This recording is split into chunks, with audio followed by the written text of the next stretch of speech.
মিথ্যাবাদী শাসক। আপনি যদি শাসক কান্তে মিথ্যা বলে, আপনি যদি আইন করে মিথ্যা বলে, আপনি যদি আইনের রক্ষক হয়ে মিথ্যা বলে, আইনের চেয়ারে বলে মিথ্যা বলে, আপনি আইনের চেয়ারে বসে যদি আপনি জুলুম করেন, এমন মিথ্যুকদের দিকে যিনি তাকাবেন না, কথা বলবেন না, দয়া দেখাবেন না, তিনি কে? ইন্নাল্লাযীনা ইয়াশতারুনা বিআহদিল্লাহি ওয়া আইমানিহিম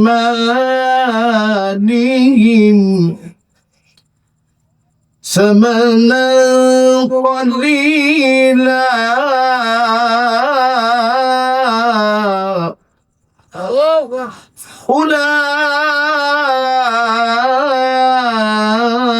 أولئك لا خلاق لهم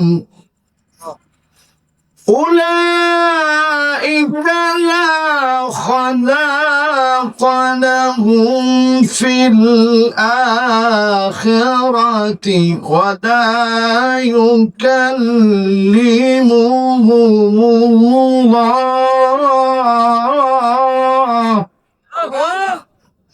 ولا ينظر إليهم يوم القيامة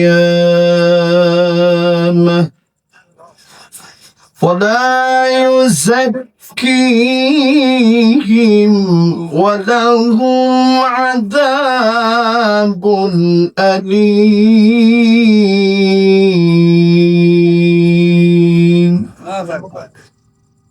সকলে পড়ি সাদাকাল্লাহুল আযীম। وقال تعالى في شان حبيبه مخبرا وآمرا إن الله وملائكته يصلون على النبي يا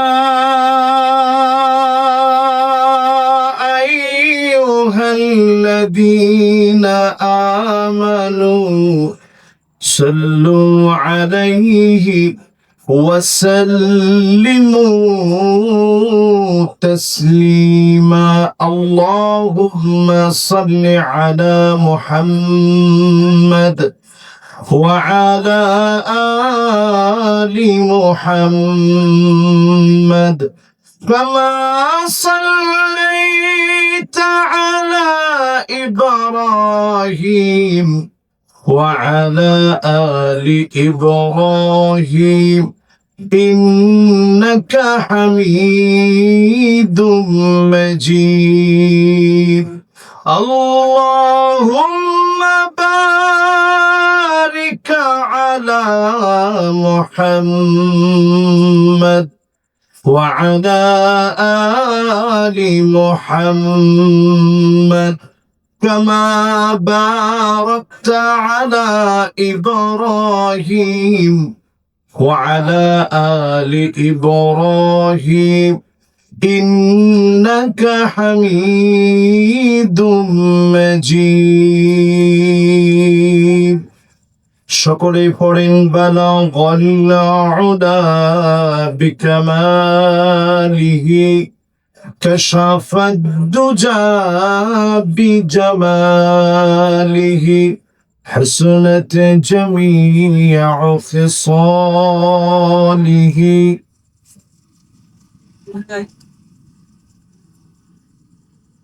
در في شان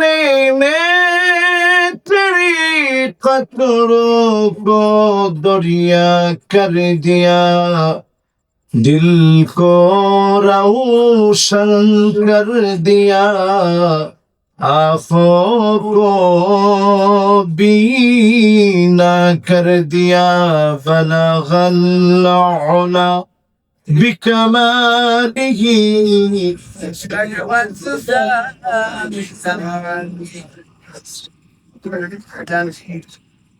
सल्लु अलैहि अगर न होती ये फूल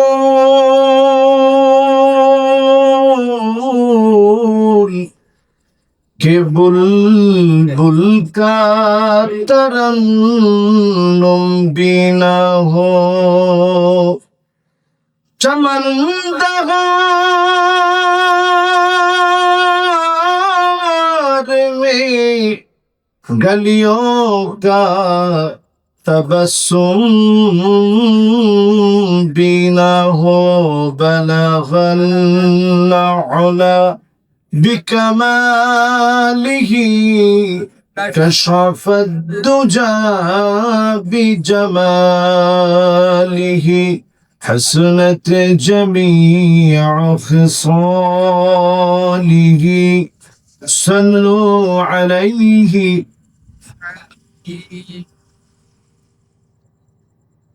আজকের এই মোবারক মাহফিল বৃষ্টি ভেজা রাতে সুন্দরতম আয়োজন অনেক কষ্ট করে মোবারক আজকের এই মাহফিল কোমলপুর মোড় সংলগ্ন মাঠ জহুরনগর কালীগঞ্জ সাতক্ষীরা আজকের এই সুন্দরতম আয়োজনের সম্মানিত প্রধান অতিথি মাননীয় জাতীয় সংসদ সদস্য সাতক্ষীরা জনাব এস এম আতাউল হক দরুন সাহেব, আমরা ওনার জন্য দোয়া করছি আল্লাহ তাআলা যেন ওনাকে দ্বীনের জন্য কবুল আর মঞ্জুর করেন আমিন। মাহফিলের সভাপতিত্ব করছেন আমার অত্যন্ত প্রিয় ভাই, অত্যন্ত সম্মানিত ব্যক্তিত্ব সম্পন্ন ব্যক্তি, ভাইয়ের জন্য আমরা দিল থেকে দোয়া করি জনাব রফিকুল ইসলাম সর্দার সাহেব। আমার ডান পাশে যিনি বসা আছেন, আল্লাহ যেন ভাইকে, ভাইয়ের পরিবারকে, আহাল আয়াম, দুনিয়াতে যারা আছেন, যারা চলে গেছেন কবরের সবাইকে আল্লাহ যেন দ্বীনের জন্য কবুল করে কবরবাসীদেরকে যেন আল্লাহ মাফ করে দেন আমিন। এই মাহফিলে এতক্ষণ কথা বলেছেন, কথা রেখেছেন হযরত মাওলানা রবিউল ইসলাম সাহেব। খুব সুন্দর কথা বলেছেন, অল্প সময়ে গোছানো কথা। ভাইয়ের জন্য আমরা দিল থেকে দোয়া করি আল্লাহ যেন ওনাকেও দ্বীনের জন্য কামিয়াবির সাথে, কাবিলিয়াতের সাথে, মাকবুলিয়াতের সাথে আল্লাহ যেন কবুল মঞ্জুর করেন আমিন। আমি লক্ষ্য করছি এই মুহূর্তে অনেক ভাইয়েরা চলে আসতেছেন, এটা কোরআনের দুর্বার আকর্ষণ। আমার কোনো ব্যক্তিগত কোনো স্বার্থে না, ব্যক্তিগত কোনো কারণে স্বার্থে আপনারা আসেন নাই, পার্থিব জাগতিক কোনো স্বার্থে না, শুধুমাত্র আখিরাত লাভের জন্য যারা আসলেন আল্লাহ যেন কিছু কথা অন্তত আজকে আমাকে বলার তৌফিক আল্লাহ পাক যেন দান করেন আমিন। এই মাহফিলে এই মুহূর্তে যারা আমরা বসছি, আসল হাদারাত উলামায়ে কেরাম, ফুদালা, কুরামা, আইম্মা, সম্মানিত মুরব্বিয়ান ইজাম, তারুণ্যের উচ্ছ্বাস, দিগন্তের দিকপাল তরুণ প্রজন্মের আমার তরুণ ভাইয়েরা, সবাইকে একযোগে এই মুহূর্তে জ্ঞাপন করছি সর্বশ্রেষ্ঠ ইসলামের অভিবাদন, আসসালামু আলাইকুম ওয়া রাহমাতুল্লাহি ওয়া বারাকাতুহু।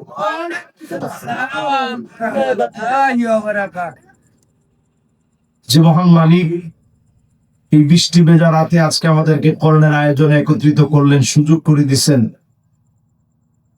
সবকিছু বাদ দিয়ে মাহফিলে আজকে যারা আসছি, দিলের সবটুকুন মহাব্বত উজাড় করে দিয়ে মালিকের সকল ওজারি আদায় করছি, নত শিরে মালিকের সকল ওজারি আদায় করে করছি কালিমাতু শুকরান আলহামদুলিল্লাহ। আপনারা কি খুশি না বেজার? খুশি মানুষের প্রশংসা এত আসতে হয়, একটু সুখী মানুষের মতো খুশি হয়ে আল্লাহ রাব্বুল আলামিনকে দিলের সবটুকুন ভালোবাসা উজাড় করে দিয়ে মন থেকে পড়েন তো আলহামদুলিল্লাহ। মাশাআল্লাহ। ডান দিকের লোকদের আওয়াজটা একটু বেশি হয়েছে, কিন্তু ডান দিকের চাইতে বাম দিকের লোক কিন্তু আপনারা বেশি। মুরব্বী কিন্তু সত্য কথা বলে দিয়েছে, হুজুর ওরা একটু কম বলে। এবার দেখি তো আপনারা সবাই মিলে একটু মহাব্বত নিয়ে জোরে সরে বলেন তো আলহামদুলিল্লাহ। আগের চাইতে আসতে হয়েছে না জোরে হয়েছে? ভালো জোরে হয়েছে। আল্লাহ শুকরিয়া আদায় করে দিলাম। এবার আসুন নবীজির নামে একটা বার দিলের টানে মহাব্বত নিয়ে কৃপণতা বাদ দিয়ে নবীজির নামে সকলে পড়ি মুহাম্মাদুর রাসূলুল্লাহ সাল্লাল্লাহু আলাইহি ওয়াসাল্লাম। সবাই পড়ছেন? মাশাআল্লাহ। এখানে একজন আসেন, কোন চেয়ার খালি দরকার নেই। মাশাআল্লাহ। এবার ঠিক আছে তো? একটা লোক আমরা এখানে যারা বসছি ডানে বামে কোনো কথা বলবো না, মাহফিল শুনবো। রাজি আছেন ইনশাআল্লাহ? আমি একটা মাত্র আয়াত তেলাওয়াত করেছি, কোরআন আমার সামনে। সূরা আলে ইমরান আল্লাহ রাব্বুল আলামিন ইরশাদ করেন, ইন্নাল্লাযীনা ইয়াশতারুনা বিআহদিল্লাহি ওয়া আইমানিহিম ثمنا قليلا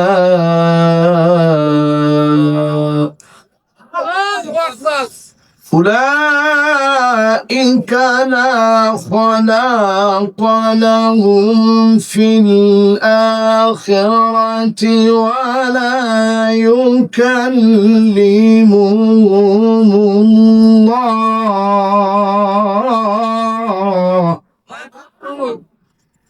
ولا ينظر إليهم يوم القيامة ولا يزكيهم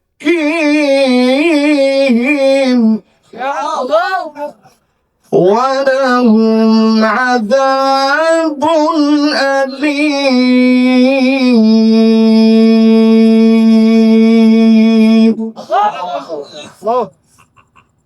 মুরব্বী যে জোরে আল্লাহু আকবার বলছে, আপনার সবাই কিন্তু এই জোরে আল্লাহু আকবার বলতে পারে না। জোরে শুনে বলেন তো আল্লাহু আকবার। আপনারটা হয়েছে সুন্দর। এবার আরেকটা বার জোরে শুনে বলেন তো দেখি।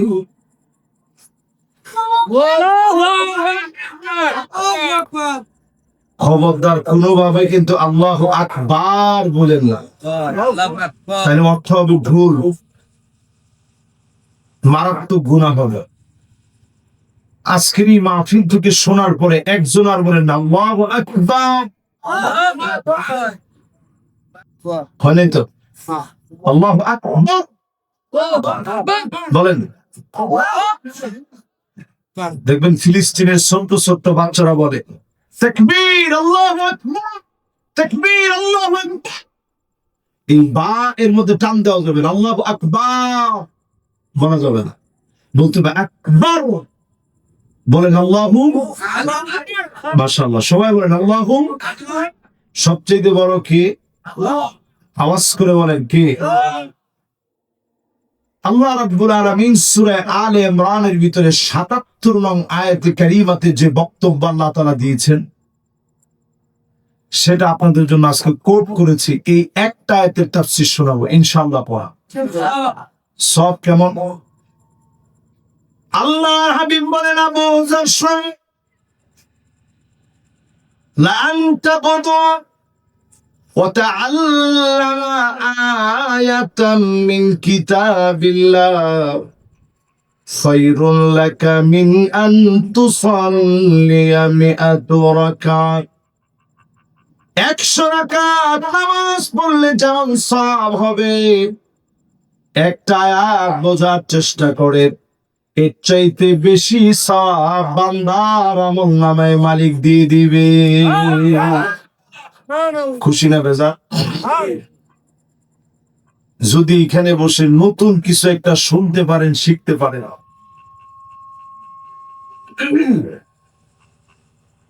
যেটা আগে কোনোদিন শুনেন নাই অথবা শিখেন নাই, এইরকম কোন একটা জ্ঞান যদি শিখতে পারেন, কেমন সব।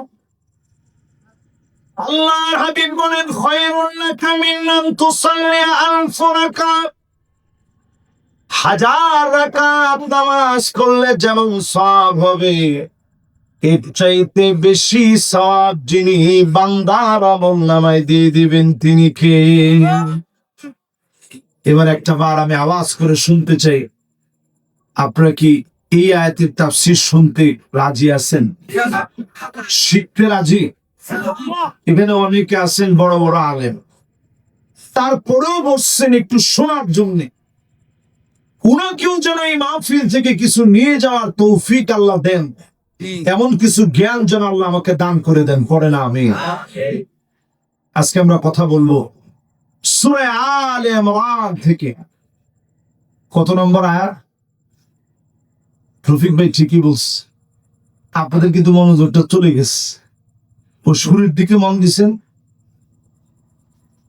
৭৭ নম্বর আয়াত। বলেন সূরা আলে ইমরানের কত নম্বর আয়াত? আবার প্রশ্ন করি, সূরা আলে ইমরানের কত নম্বর আয়াত? আল্লাহ রাব্বুল আলামিন ইরশাদ করেন, আল্লাহর অঙ্গীকার যারা নষ্ট করলো, আল্লাহ রাব্বুল আলামিনের কথাগুলোকে স্বল্প মূল্যে যারা বিক্রি করে ফেললো, আল্লাহ পাককে যারা ভুলে গেল, আখিরাতে তাদের জন্য কোনো অবশিষ্ট থাকবে না।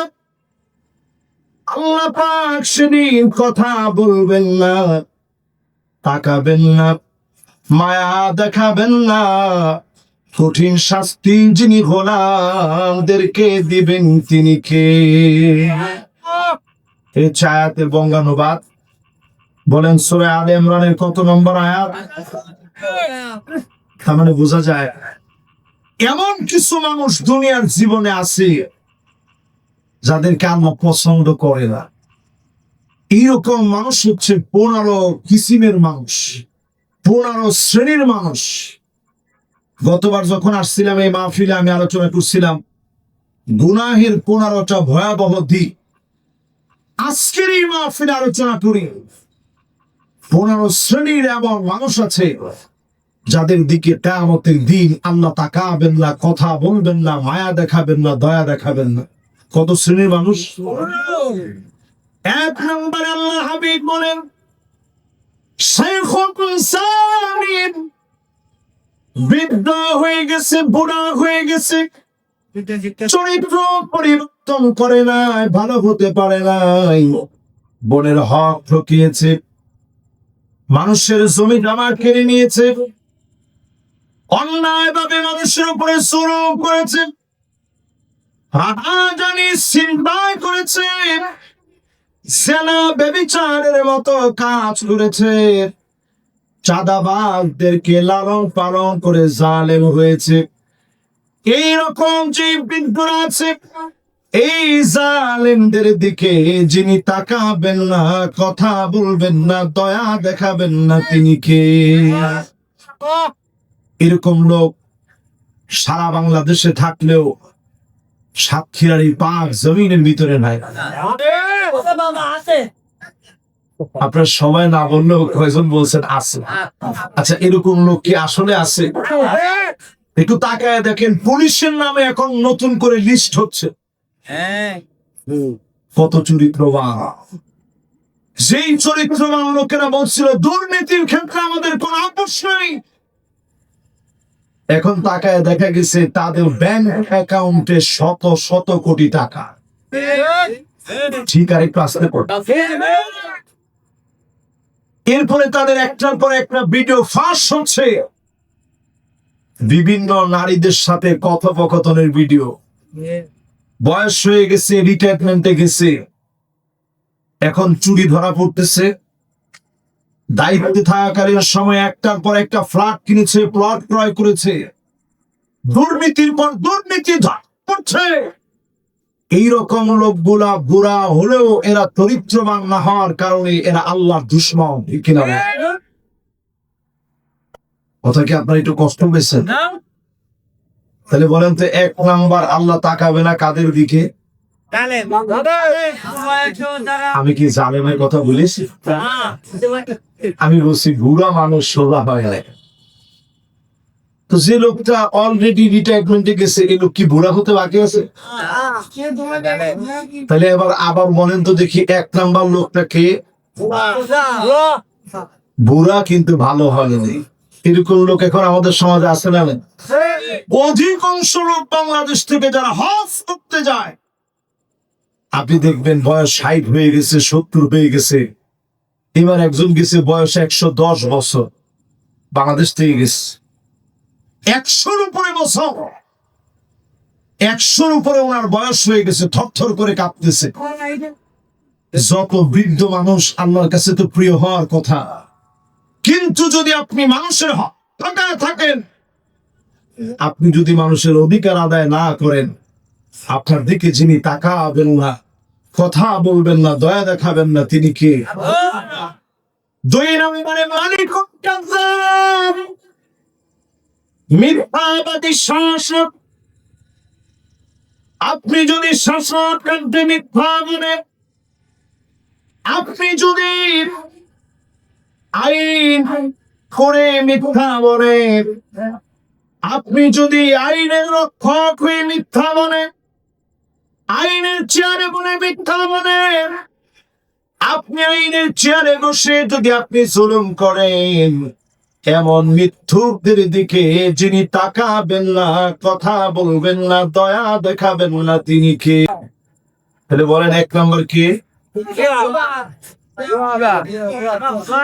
মাশাআল্লাহ। 2 নম্বর কি? তাহলে আমাদের সমাজের ভিতরে এই ধরনের মুসলমানের সংখ্যা এখন একেবারে কম না আছে? একজন বলছে 12 আনা না, পুরা 12 আনা কথাটা ঠিক বলেন। কত আনা হবে? 12 আনা না হইলো 8 আনা তো হবে। এই হচ্ছে আমার মুসলমানের অবস্থা। 3 নম্বরে আল্লাহর হাবিব বলেন,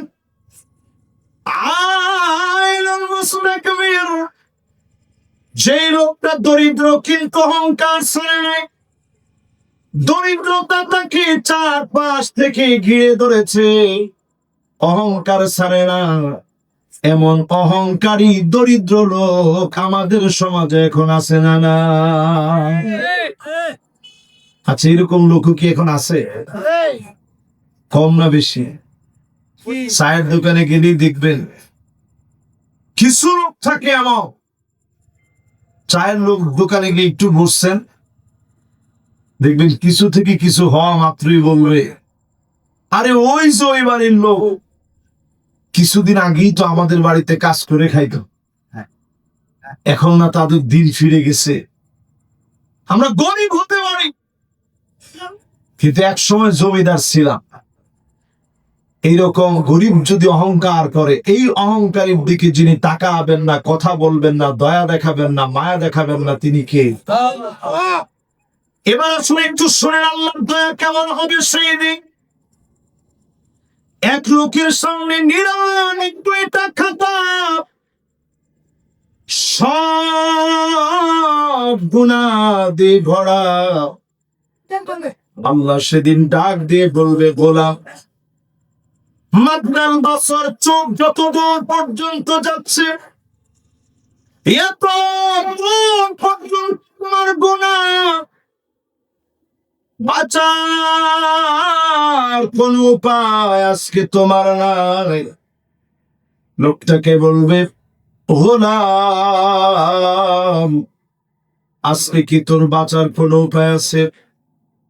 লোকটা বলবে, আল্লাহ যেদিকে তাকায় শুধু গুনাহ, 99টা খাতা ভর্তি গুনাহ, এক একটা খাতা এত বড়, চোখ যত দূর পর্যন্ত যায় সব আমার গুনাহ। আমার মতো মানুষ কেমনে মাপ পাবে? আল্লাহ পাক সেদিন ডেকে বলবেন, ওয়ালাকা শাইউন ইনদি, তোর জন্য আমার কাছে এমন একটা জিনিস আছে, যেই জিনিসটা দিয়ে তোর মতো গুনাহগার কেউ আমি আল্লাহ দয়া করে মাফ করে দেব। বলেন আল্লাহু আকবার। আল্লাহ পাক তার চোখের সামনে একটা আইডি কার্ড বের করবেন, আরবিতে এটাকে বেতাকা বলে। যারা সৌদি আরবে ছিলেন দেখবেন সৌদি আরবের লোকেরা বলে পতাকা। ওই যে আঞ্চলিক আরবিতে একটু পাল্টায় টাল্টায় বলে আর কি, আরবিতে বলে বেতাকা। এই বেতাকা বা আইডি কার্ড আল্লাহ সেদিন বের করো। লোকটা চিৎকার করে বলবে, মা হাযিহিল বিতাকা মা হাযিহিস সিজিল্লাত।